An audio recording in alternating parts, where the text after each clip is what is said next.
नमस्कार, आप देख रहे हैं श्रेष्ठ भारत और आपके साथ मैं हूं संजीव चौहान। दुनिया में तीसरे विश्व युद्ध की आहट, इजराइल और हमास में फिर जंग, कब मिटेगा 100 साल पुराना विवाद?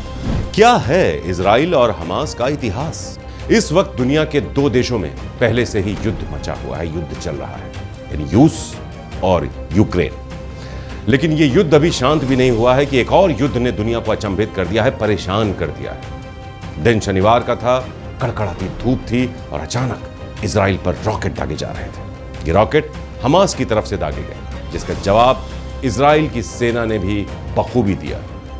तो एक तरफ गाजा पट्टी से हमास हमला करता रहा, तो दूसरी तरफ इजराइल उसका जबरदस्त जवाब देता रहा और अब तक दोनों तरफ से 300 से ज्यादा जानें जा चुकी हैं। अब ऐसे में सवाल यह खड़ा हुआ है कि कहीं ये तीसरे विश्व युद्ध की आहट तो नहीं?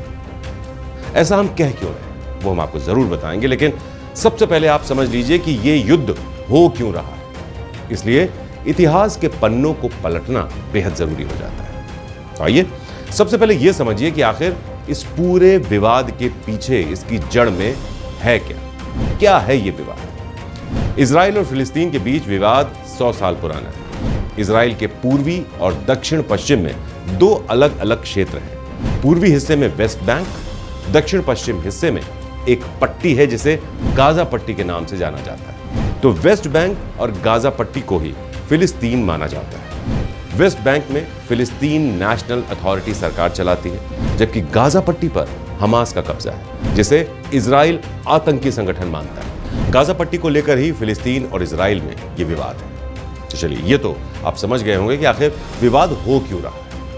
लेकिन गाजा पट्टी में ऐसा है क्या जिसको लेकर कई सालों से ये विवाद है, उसे भी समझना बहुत जरूरी हो जाता है। दरअसल फर्स्ट वर्ल्ड वॉर, प्रथम विश्व युद्ध में ऑटोमन एम्पायर जो था, ऑटोमन साम्राज्य, उसको हराने के बाद ब्रिटेन ने पश्चिम एशिया के हिस्से पर अपना नियंत्रण स्थापित कर लिया था, जिसे फिलिस्तीन के नाम से जाना जाता है। ये वो दौर था जब इजराइल की स्थापना नहीं हुई थी और वेस्टलैंड से लेकर गाजा पट्टी तक का इलाका फिलिस्तीन का हिस्सा था। यहां पर यहूदी और अरब साथ में रहा करते थे। तो धीरे धीरे यहूदियों और अरब के बीच में अपने लोगों के लिए देश बनाने की मांग उठने लगी और अंतर्राष्ट्रीय समुदाय ने भी ब्रिटेन से यहूदी लोगों के लिए एक देश को स्थापित करने की बात कही। वहीं दूसरी ओर बहुसंख्यक अरब अपने लोगों के लिए भी फिलिस्तीन नाम से एक नया देश बनाने की मांग कर रहे थे। यहीं से हुआ इस विवाद का जन्म और इस विवाद को अभी तक कोई भी सुलझा नहीं पाया। तमाम वार्ताएं हुई, कई देशों ने मध्यस्थता की, लेकिन अंग्रेज भी इस विवाद को सुलझा पाने में नाकामयाब रहे। क्यों अंग्रेज भी सुलझा नहीं पाए इस विवाद को? तो अंग्रेज भी थे जो फिलिस्तीन और इजराइल के बीच इस जो विवाद था इसमें उतरे थे, कूदे थे, लेकिन सुलझा नहीं पाए थे। इसी वजह से 1948 में अंग्रेज वहां से चले गए और फिलिस्तीन को उसी हाल पर, यानी उसी के हाल पर छोड़ दिया गया, अंग्रेजों ने छोड़ दिया। जिसके बाद यहूदी नेताओं ने मिलकर इजराइल की स्थापना का ऐलान किया, जिसका फिलिस्तीनियों ने जमकर विरोध किया, क्योंकि वो यहां पर अपना दावा कर रहे थे। बहुसंख्यक अरब देशों का साथ भी था।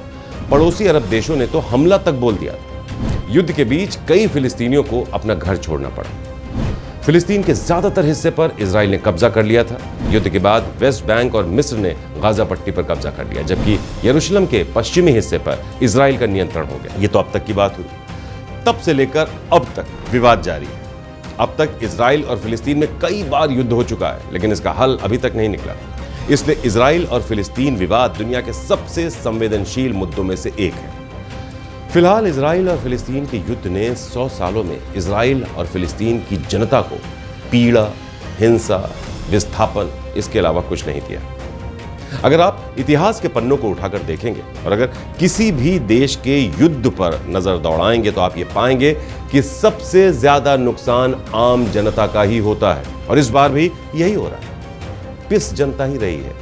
किडनैप आम लोग हो रहे हैं, बच्चे आम लोगों के मारे जा रहे हैं, घर आम लोगों के उजड़ रहे हैं। वैसे तो आधुनिकता के युग में कोई भी देश किसी से कम नहीं, लेकिन युद्ध किसी भी समस्या का हल नहीं है।